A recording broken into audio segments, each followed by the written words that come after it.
Good evening. Welcome to the second New British Promotions Live podcast. Thank you everyone who has tuned in already for Thursday's episode. We had Mikey Andrews with us last week, who had some very interesting comments about his past, his future. And that has certainly caught the attention of a lot of people in and outside of New British Promotions. So if you haven't had the opportunity to listen to Mikey's podcast last week, real good way to kick things off. But what I have got today is an absolute treat, both for yourselves and myself as well, because I'm a massive fan of this guy. I have got the privilege of welcoming the WONDERKID, Johnny Storm, onto our second weekly podcast. How are you, Johnny?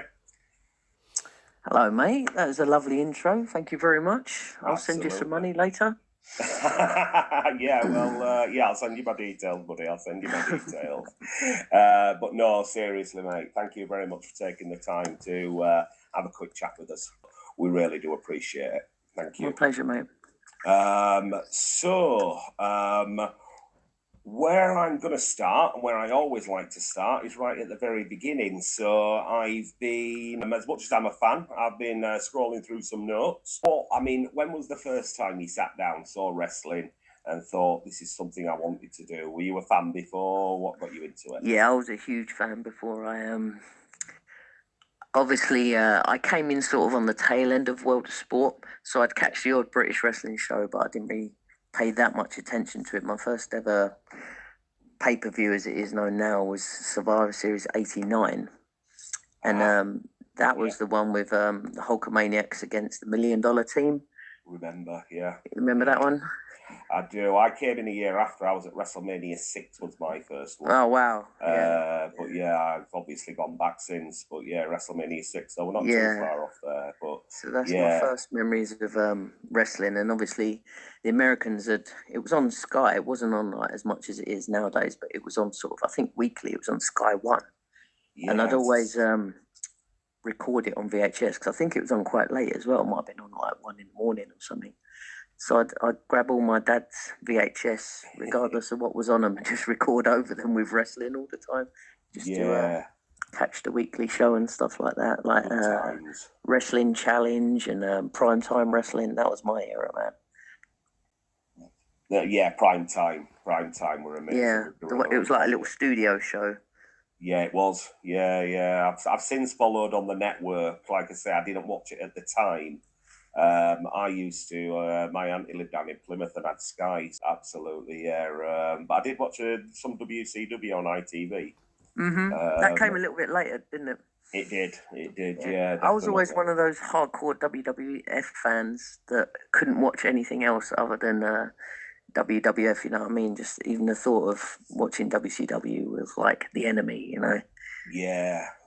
So I was very Americanized at the time. I get your point, definitely. Yeah. Saying that, though, I did go to the WCW tour when they came over here with... Sting was on it, actually. It had, like, Rick Rude, Sting, the Hollywood Blondes, all those sort of guys. Because I used to go as a kid to... we'd find out where the hotels were, where the wrestlers were staying. And we'd go and, like, just hang out in the lobbies for literally hours and hours and hours just to, like, get a glimpse of them as they walk by. Yeah. Or get an autograph and a picture and stuff like that. And WCW did, I think it might have been one day, I'm not too sure, but they did a date in London.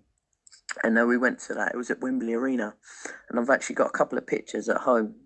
And it's got me right on the aisle where they came down with like Rick Rude in the picture and me in the background and stuff like that. And I was wearing a T-shirt that said, Arn Anderson is God, because I don't know if you remember, there used to be a wrestling radio show. And even though it was on radio, it was on like TV, if you know what I mean. It was, I can't remember what channel it was. There was like a Sky channel where it showed, I don't know, racing or something. But the audio of it would be like a radio, and they'd have a wrestling radio show. It was a guy called Ian Mack who did it years ago.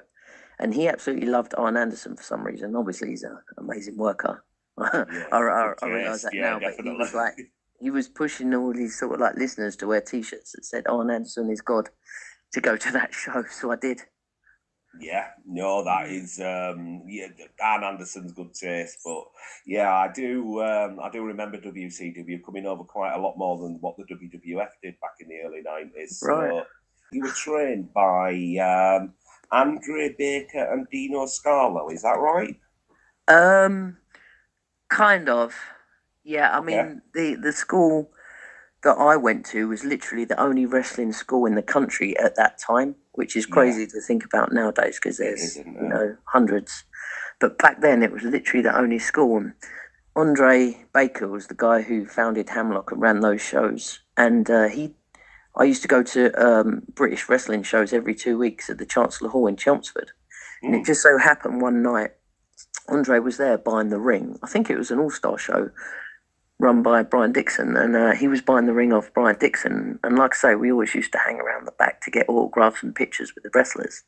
And someone just happened to say to us, "Oh, there's a guy here who runs a wrestling school. You should go train." And we're like, "Yeah, what? Eh? You know, wrestling school? What's that?" And we just got chatting to him. He gave us his contact details, and just said, "Come down." And we just didn't really think too much of it. Thought, "Oh yeah, it would just be a laugh. We'll go down to a school and just have a muck around." And that is how it started. Dino came along a few years later into the Hammerlock cycle. I was there for 4 years. He was probably there a couple of years later. And he had a massive hand in training Jody, actually, more than he did me. Yes. Because they were both from London. So Jody would quite often be going down to train with Dino. There's obviously a massive wealth of knowledge. Him and his dad, Tony Scarlo, who was obviously from the World of Sport days. So, yeah, he got a great pedigree from that. Mine was just pissing about in the ring, doing what I watched on TV the week before. You know what I mean? Yeah. So Jordan's was a lot more sophisticated of a. Well, I wouldn't say sophisticated, but yeah, it was a little bit more professional, shall we say? I get you. When he got with Dino. Yeah, I mean it's interesting as well, especially compared to what it is now. But I'm presuming that have been reluctant to let people in on it. You know, like into the obviously the nature of the business sort of thing. Well, yeah, 100%. Like I say, that in many ways, Andre was ahead of his time with like the idea of the school and stuff like that. Yeah, because it was literally a closed shop. You'd have to be like recommended by another wrestler, or related, or a friend of a wrestler to sort of get your foot in the door. So it was just literally chance that he ran that school and we were at that show that night and got the chance to go down there. But Andre's Hammerlock, it wasn't part of the normal circuit of British wrestling, like the All-Stars and the Premiers and all those guys back then, because he was himself ostracized from those shows. So the reason he wasn't allowed to wrestle on anyone else's show, so he obviously wanted to wrestle. He was a good worker. He just decided to run his own shows. But then he had the problem of getting wrestlers to work for him, whereas I assume guys couldn't work for him, because if they did, then they would be allowed to work on the regular circuit, if you know what I mean. That makes sense. So his idea would have been to open a wrestling school, get wrestlers that way, and then he can run shows and be on them himself. Completely different times, completely different. 100%. It's a completely different planet as to what it is now, isn't it? Yeah, 100%. Like, good and bad, I would say. Like, there was a lot of bad, back then as well, because obviously there was still the mentality of, you need a kick in to learn, sort of that way, to see if you stick it out and that sort of stuff. But it was still a lot easier to get in than it would have been on the other circuit, where they would just literally take liberties with you all the time. Do you know what I mean? Yeah. They sort of gave you a taste in Hammerlock. They didn't they just, roughed you up a bit, or got people to rough you up a little bit, but it wasn't, like a constant thing like it would have been on the old school shows, shall we say, at the time. Yeah, and I suppose it's frowned upon, and rightly so, but it was their way of protecting the business, wasn't it? Yeah, no, I totally get it. Like, I've got no issues with anyone who battered me about. I'm still sort of friends with people who did it back in the day, some of the older school wrestlers.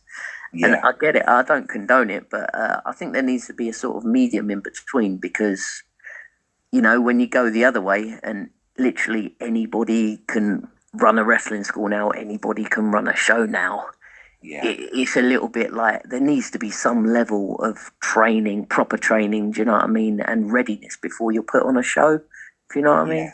Yes, that's it. Yeah, and somewhere in the middle, because you hear about, training schools nowadays. A couple of sessions, and they're going out there, and they're responsible for people's bodies. And sure, if they're good enough, I'm all for it. I mean, I'm not one to say you have to be training 10 years before you get in the ring or anything. I think everybody's different. You could pick it up after a couple of sessions, and you might be ready to go. Or it might take you a year. Everybody's different. It's a case by case thing. Yeah, definitely. But make sure it's safe is the way forward. 100%. That's the art of wrestling for me. Like, if you want to go in there and beat each other up, go into MMA. Go into the UFC, see how you do there. But if you're giving your body to someone and they're giving their body to you, you want to, at all costs, protect each other as much as you can. Obviously, you're going to get whacked and bumps and bruises and stuff like that. That's part of the job. Yeah. But if you're just reckless and dangerous in there, then you've got no place in being professional wrestling, because it is an art. The art of professional wrestling is making it look like you hurt each other when you don't. That's the bottom line. That's what wrestling is. That is completely where I'm at. Same wavelength. If both guys want to do that, cool. Do you know what I mean? Go for it. If you're like, I want to fucking go for it tonight, and the other guy's like, let's do it. Great. You know what I mean? But then the next day they're probably completely fucked. Do you know what I mean? If you want a long career, or if you want to wrestle regularly, like every week, as much as you can in this country, then you can't do that every single time you wrestle, because your body just won't keep up with it. Of course not. No. Again, it's down to the individuals. Like, I'd say there is an art to strong soul wrestling, obviously, because look at the Japanese stuff. But again, I've wrestled in Japan before, and people think it is like crazy. And it can be. But again, at the end of the day, they're just the same as us. They want to have a good match and make it look as believable as possible. Yeah. And they're not going to do anything to endanger their opponent unless it's okayed or it's an accident. Do you know what I mean? Yeah, and there's so much respect in it over in Japan as well. Sure. And like I say, the art sometimes, I feel as a fan, it gets lost sometimes, doesn't it? Yeah, 100%. But no, that's so. With regards to your training, obviously. You've been all over, but I mean, early career, what are your standouts? Where did you earn your corn the most, would you say? I would say it was when I left Hammerlock. Like, I was there, like I said, for 4 years, and I ended up having a falling out with Andre. And I thought my career was done at that time. Well, you say career. I mean, I had like a normal job at the time, but just like the wrestling part of me doing it. But I managed to get onto the British circuit through a friend of mine who had left Hammerlock previously. And that was when it was for Brian Dixon's All-Star Wrestling. I ended up doing like a 3-month tour with him. And then he uses other promoters on his shows, whether they be like a referee or a ring announcer. Promoters such as Steve Barker, who runs Rumble Promotions nowadays. He was like an MC for Dixon. So like he saw me, and then if he liked my stuff, he'll use me in his shows. And there was promoters like the 11's Tom Thumb, who again, you get around. It's kind of a small world in a way. Do you know what I mean? If they're like, oh, this kid's good, then it just through word of mouth you can get onto other shows, and it just sort of grew like that. Where I'm wrestling different people all the time, and people obviously a lot better than me. Then I learned that way. Yeah, definitely. Takes you out your comfort zone. I know it's hard. Like, I was pro wrestling the same guy in Hammerlock, 75% of the time, which is cool. We'd have a good match, but you can't learn that way. You need to get out your comfort zone. You need to be on with as many different people as possible, with as many different styles as possible. Yeah, no, I think that's the obviously the circuit wasn't as big as what it is now either, so it must have been. I can see why you'd have thought coming out of Hammerlock that your career was over. Yeah, I had no clue. Honestly, I had no clue. Yeah, no, fortunate, but from both sides, definitely. I mean, I'll be honest with you, the first time that myself, and I'm sure most fans listening to this will have come across you, would have been back in the days of the Frontier Wrestling Alliance. And I'm just going to take a guess, they came about 99, wasn't it? I mean, what's your memories there? I mean, yeah. The first show, it was actually the Fratton Wrestling Alliance. Did you know that before the Frontier Wrestling Alliance? I did not know that, no. Well, it was started by a guy called Mark Sloan. You might have heard of him. He had the FWA Academy. He actually started the original FWA. It was his brainchild.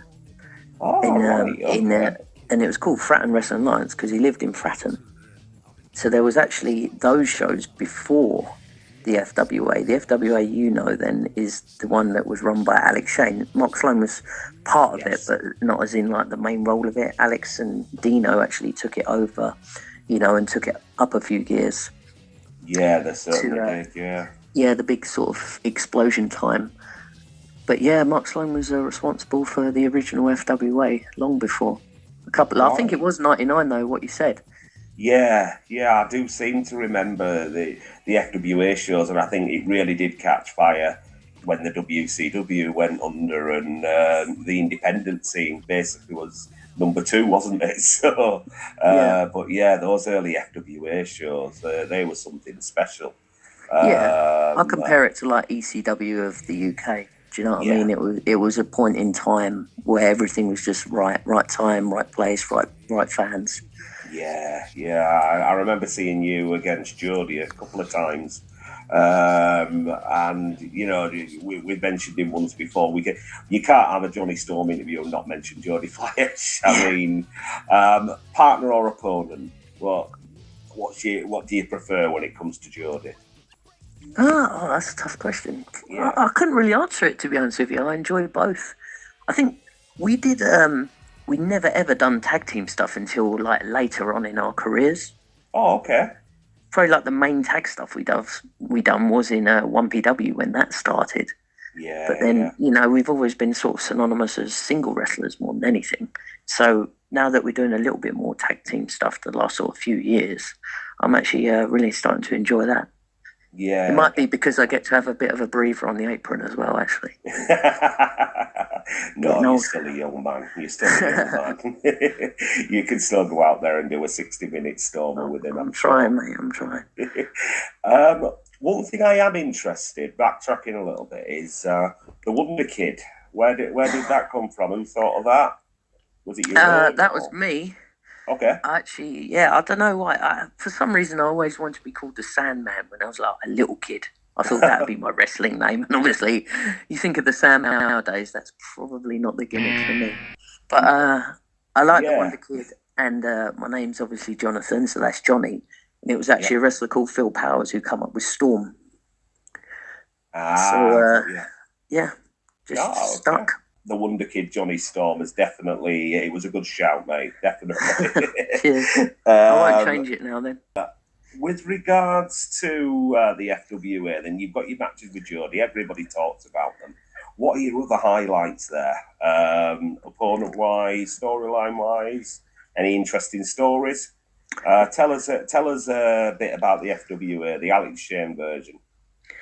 Getting paid at like 1-2 o'clock in the morning because he had to queue downstairs outside Alex's office. And obviously there'd be a queue of like 30 people in line just waiting to get paid. But obviously every wrestler that goes in there wants to sit down and have a chat for half an hour about, you know, how great they are and stuff like that, including me. And, you know, when your next shows are and stuff. So just getting out of those shows really fucking late was annoying. Luckily, I didn't live too far away from Broxbourne at the time, so it wasn't terrible. But yeah, I just remember that sucked. Storyline-wise was when I did the whole XPW briefcase thing, if you remember that. I do, yes. I love that storyline because I won the XPW European title, which I never actually physically got because XPW went defunct right after I'd won it as a company. Yeah. And they didn't send me the title. So I came back with a briefcase, got some wrestling tape, of course, white tape, and put XPW on the briefcase. And we'd just go around carrying it to every show, claiming to be, the champion, but never open up the case to show the belt. Great. So we had a bit of fun with that, just like, there's a lot of speculation going around what was in the case, but I'll leave that to your imagination. No, we're not going to share. Wait till my book comes out, mate, then you'll know. Right, okay. Yeah, that'd be an interesting read, definitely. I was going to push for the exclusive, but no, I appreciate that, definitely. But no, I do remember, and I remember it being, I don't know if it was your intention, but obviously a lot of it was funny. Which I think gave you complete new depth to your character anyway, because, you were known for having 5-star matches, but I think this took you to the character-wise. It's certainly different side, maybe the fans' radar. Yeah, absolutely, and I think that's important. Like I say, a lot of schools, seminars that I take now, that it's so important to be an all-rounder. You want to be able to go to that promoter and say, or the promoter says to you, "Can you work heel? Yes. Can you work face? Yeah. Can you do a flying match? Yeah. Can you do a technical wrestling match? Yeah. Yeah. I mean, you need all bases covered. Yeah, no. Especially nowadays with so much talent about, to be different. Do you know what I mean? You need to be able to have all your bases covered to be able to do whatever they want. That's it. You've got to and get their attention as well, which 9 times out of 10 isn't a 5-star match. It's a little, nitty promo or something like that. Sure. I think, I can see something with that guy. What's he like in the ring? So, I can see where you're going with that. But no, certainly from character way, I think that's the first time, fans like myself and the guys that were travelling down to watch the FWA shows, we were, pleasantly surprised because, I'll be honest, I thought you were those days absolute, WWE, TNA bound. There was no doubt about it as soon as you showed that extra level. So personally, I think I'm more suited to WWE style than the independent style, which is strange to say with the career I've had. But it is what it is. Back then, WWE weren't looking for, guys under 6 foot, 12, 13 stone, whatever I was at the time. It was literally, that was still a closed shop as far as getting a tryout. They wouldn't even consider looking at you unless you were like gigantic. So we had no chance. Well, that's it. I mean, not even Brian Danielson or AJ Styles were, getting seriously looked at. They might have got a development deal thrown at them, but they'd have never done anything. Even that was a lot later, wasn't it? Like, I'm talking, mid-90s to early 2000s. They weren't signed. I don't know when they were signed, but, they've been around just as long as I have. And they were for a very long time, and they're in the States as well. Some of the best wrestlers in the world, they are.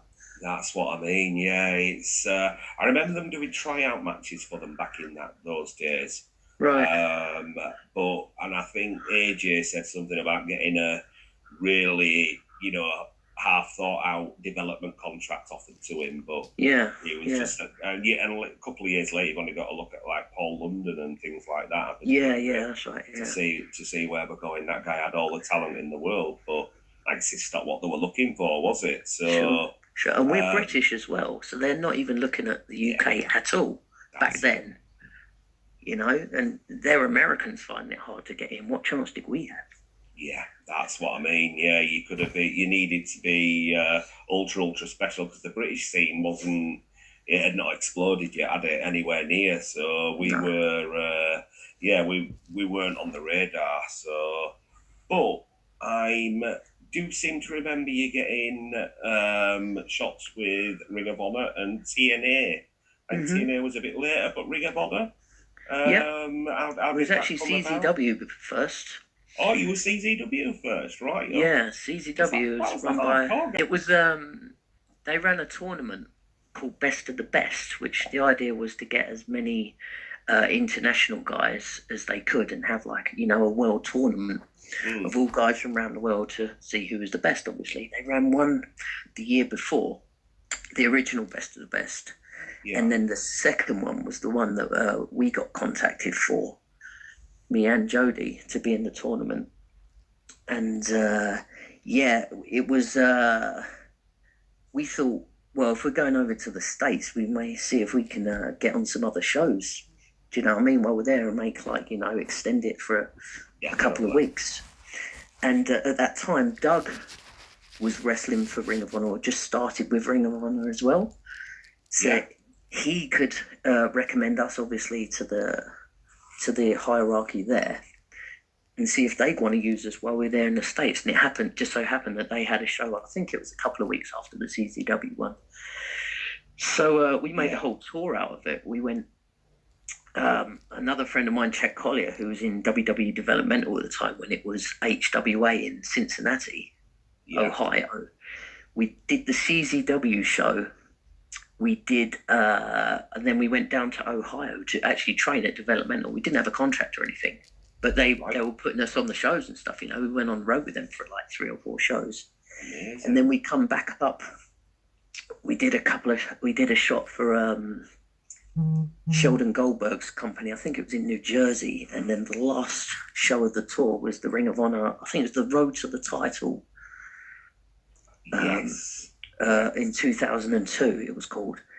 And that was me against Jody. And that was our first sort of tour in the bag. And that was the tour that really solidified our names internationally rather than just Europe. One thing I do want to ask is, what was going on with your theme music in Ring of Honor? Because I seem to remember you coming out was it 5? 5 and Busted. That's on me, I'm afraid. That's all on me. That's all down to me, man. I'm into my pop, innit? Yeah, definitely. I've always been like a boy band, jumpy, fast, energetic type music. I'm loving Aqua at the moment. Oh, yeah, I love Aqua. I can see your point, definitely. But my themes have always been sort of, based around, fast and energetic and G the crowd up a bit, and 5, everybody get up. Do you remember the one in FWA when I sang over a 5 song? I never saw that. Oh, mate, it's on a FWA music. Yeah, do. It's on my YouTube channel. It was Everybody Get Up. Remember that by 5? Everybody get up, sing it. But the lyrics had changed with me singing over it. It's just, it was... That's amazing. You got to keep it real. You got to keep it raw. The storm is here, kicking ass to the floor. Time for some action, style in action. Johnny Storm's here on the main attraction. How's that? Absolutely. Music, lyrics, you have just Oscar worthy. Yeah, there you go. But innovative, for its time, because you think who was doing that back then? Actually, Shawn Michaels was the only one. That might have been where I got the idea from. Yes, of course. Yeah, that does. But I'd never thought of it that way. But yeah, it were a pop song, wasn't it?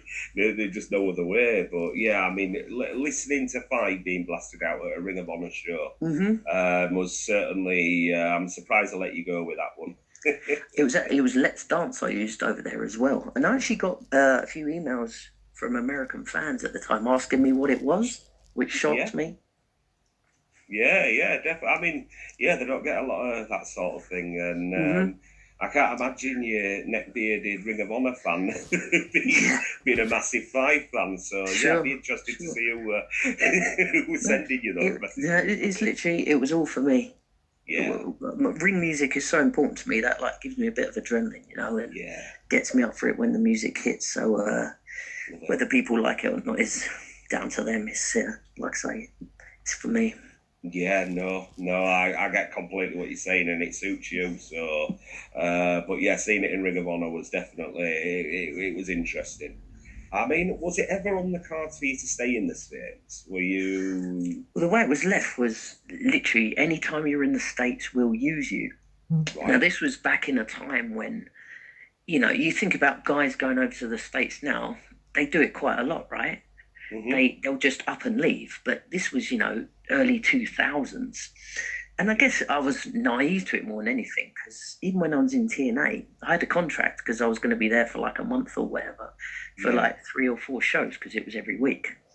And again, they said to me, if you're ever in the States, we'll use you. But it didn't really cross my mind that, I didn't even know how to just up and leave England and go and live in America. Like, how do you do that?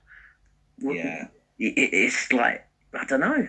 It's a massive thing, isn't it? Yeah, I mean, is this like TNA? Were they in Florida at this point, or they No, they were in Nashville. They were still doing the Nashvilles, right? Fairgrounds in Nashville. It was the very start of TNA when they were doing weekly pay-per-view. Yes, I remember. I mean, there's got to be some interesting stories wrestling at a fairground in Nashville.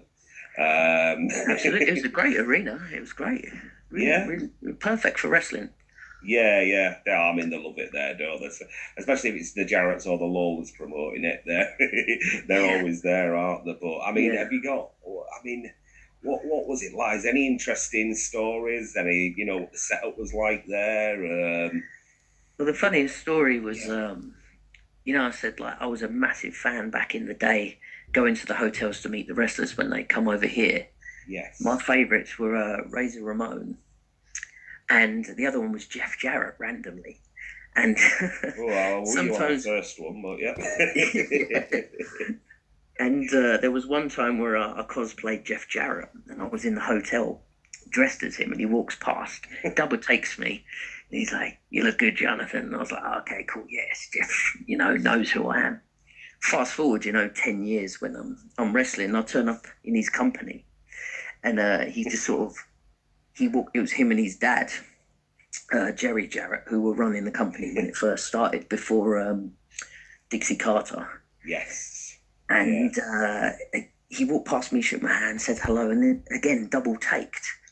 And I don't know, it was weird for me because obviously I know who the fuck he is, and he probably won't know who the fuck I am. But then, just sort of said hello, and that was that. And then like 2 minutes later, I walked past his like office, and he grabs me and pulls me in. He's like, "You motherfucker, Jonathan, is that you? I can't believe you're here," and all this kind of stuff. Like, just really over the top, happy to see me, which I was like over the moon about, obviously. And I'm like, "Oh, I don't know, I'm wrestling," he just couldn't believe it, Yeah. That was a great experience. And that's like 10 years apart. So yeah, that's pretty cool. Maybe more.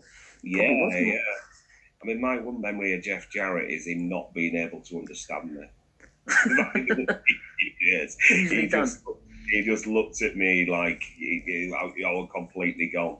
I think I was spelling his name for him, doing the JARR thing. He didn't. That's probably where you lost him. Yeah, maybe so. Yeah, but no, he did not understand what us Yorkshiremen were saying at all. Yeah. Really, really nice guy. He's a good guy, man. Great worker. Yeah. Really nice guy. He's done really well for himself as well. Yeah, he has. He's still going, isn't he? I mean, that says for itself. But look at him now. He's still around. He's still, he's still, he's outlasted so many people, and you can't argue with that, can you? And I do have more appreciation for Jeff Jarrett now, certainly, as I did when I was a 10-year-old. You have to forgive me on this one because I've seen your stuff in Japan, but with it being back in the wrestling channel days, it was kind of all just put on at once. So I'm just trying to get my timeline a little bit there. So where are you with the Japanese stuff? I first started out with a 01 in Japan, if you've heard of them. I have, yeah. This was run by a guy called Hashimoto at the time. Yes. Unfortunately, he's dead now. But he was like a god over there. But the guy who booked the foreign guys was actually Steve Corino, who I knew through both the FWA, and he did a lot of British independent shows as well. Yes. Where I'd wrestled him a few times. I just knew him, from him being over here on tour, basically, and he obviously liked my stuff. And he recommended me to Japan, and they took me on. Amazing. Yeah, I mean... A few tours with 01, which was awesome. And then I've been back to Japan a few times since, but with different companies. Yeah. Yeah, and we actually went back, me and Jody went back for one, I can't remember what year, it might have been like 2010 or something like that, when it was a completely different world. I think it was booked by Funaki and the tag team Hidaka. Yeah. No, it was definitely Hidaka Ah, right, yeah. His partner, who were, I think, wanted to work us. Do you know what I mean? So they brought us over for a little tour, randomly enough, with the Sandman. Oh, so the only okay. foreigners on the tour was me and Jody and the Sandman. And again, I've got some great stories about that, but it'll be in my book. Yeah, right. That is worth it just for a Sandman. The Sandman stories, definitely. Yeah, that's not a gimmick that he does in the ring. That's him. Yeah, I remember seeing a PW show with him and Iron Sheik on it, and that was absolute mess. I'm gonna have to take a jump forward because obviously we are limited, obviously, to the time that we have. Yeah. But I would definitely love to get the opportunity to talk about your latest. We can do a part 2 another time if you want. I've definitely got a couple coming up though. I'll plug them now on August 25th. And on August 28th, I will be a Northern boy or Yorkshire lad for the weekend. For the August holiday, yeah. Yeah, if you're in the area, get yourself down to the New British Promotions. All the information's obviously on Facebook and the website and stuff like that if you want to see me. Obviously, they use great guys like Martin Kirby. Yeah. Who I've known for a very long time. So I'm not sure how long they've been around, to be honest with you, but from what I've seen, it's very professional. Yes. And he's just trying to grow the company. So at this stage of my career, I'm all about, trying to give back by, helping, the smaller companies grow and obviously get to where they can be. And, it was a great experience. It took care of us really well. We had a great match. It was a 3-way title match, actually. Unfortunately, I was on the losing end that night, so we won't talk about that ever again. But, no, like I say, I really do like wrestling for these new companies just to see what's out there. Yeah. And the way these companies are run, whether it's in any different way or give them little tidbits of, maybe you could do this next time or do that next time. But like I say, it's all been professional so far. The posters look really good as well. The venues have been good. It's just a case of, getting the word out. Yeah, well, that's it. And I mean, the massive part of why we're doing this for you today is to grow our social media. And, you two run a bit of Johnny Stormdust on the company. And I mean that with all the respect in the world, and like I say, that we are wanting to, certainly grow on social media, which I think is the foundation for having a successful business, any business nowadays. Sure. So at the end of the day, social media is free, right? So use it. Obviously, the basic principles of wrestling and promoting remain. Not that I've ever run a show, but your foundation should be hitting the local market as hard as you can with, your postering or your, getting out there in newspapers or whatever, and then the social media should be a given. That should be hammered as much as you can. But the bottom line is, not everybody is on social media. Like, most people are, but a mum and dad with a family are not going to be scrolling Facebook wrestling pages, to see when a show is. So you still got to try and get to those people. And that might be through, local advertising, local businesses, newspapers, whatever, radio. You just want all your avenues covered in the area that you're running. And then obviously social media is where you'll hopefully, get people outside of the box who travel to the shows. That's it. And I think it's done a great job at leveling things out as well, because like you said, it's free. So, if you make noise on social media, then you're going to get people's attention. And at that point, once you've got their attention, if you've got a good product, then I think you're at the races, aren't you? So, sure. But no, definitely looking forward to having you for those 2 shows. Absolutely, man. I mean, you've only done 1 show, but dressing room wise, is there anybody in particular that you'd like to see, get in the ring with, or any ambitions? Well, if I'm coming into any company, I want the belt, right? Well, that's what I was aiming at, yeah. That will be my ambition eventually. I've already had a title shot, which we will never speak about again. But no, I'm pretty easy, you know. I'll have a proper look when I'm up there next time to see who's in and around. But I really did enjoy the match with the Champ and Curb last time. I thought that was really fun, and we did a really good one as well. So I wouldn't mind seeing those boys again in the ring sometime. I was backstage for that one, so you got to do it again. So yeah, I didn't see any of that, but my missus said it was a great match. Yeah, thank you. But I remember just come out. It was my first show, and I was like, I've just seen Johnny Storm, and it's been absolutely amazed that you were on the show.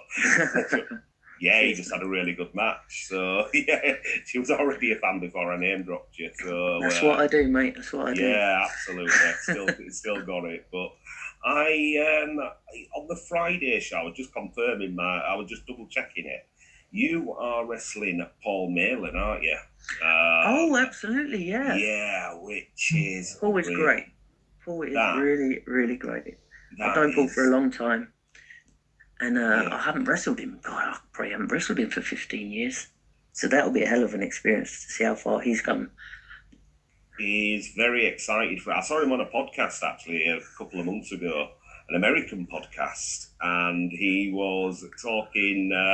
He was certainly singing your praises, but he absolutely cannot wait. And I don't think if that weekend anywhere in the world there's going to be a better match than that. That's going to be. You built it up now, man. Unreal. Yeah, you guys are you're gonna smash it out the park. I know you will, because that's what you guys do. But we'll try. For us to be where we are and have a match of that quality, buddy, then I cannot wait for that. Well, that's all part of it, man. Like you're just growing. You're growing.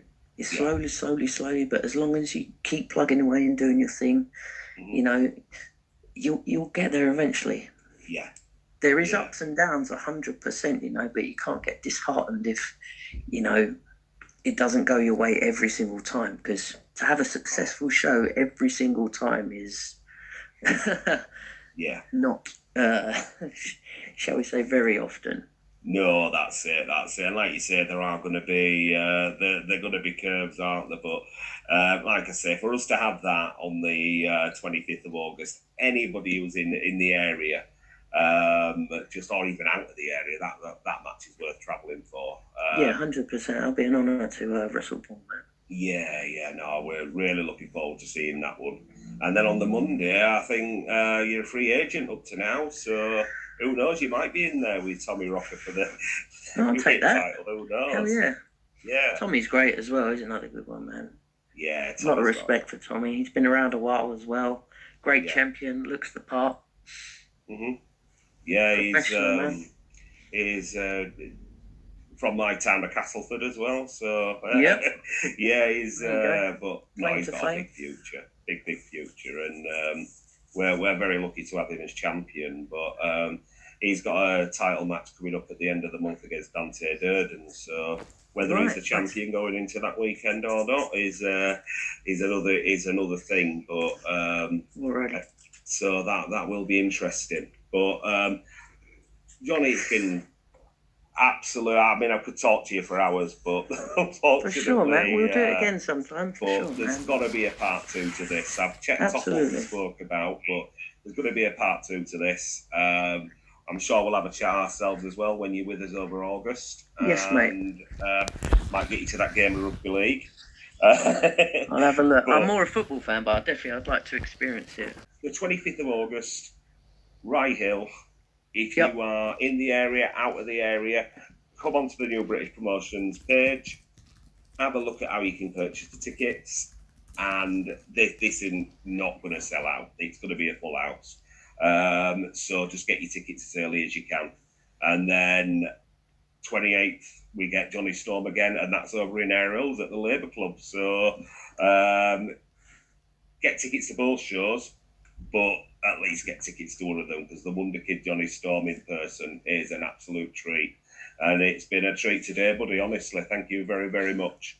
And pleasure, I really look forward to seeing you at the end of August. Absolutely. We'll have some fun.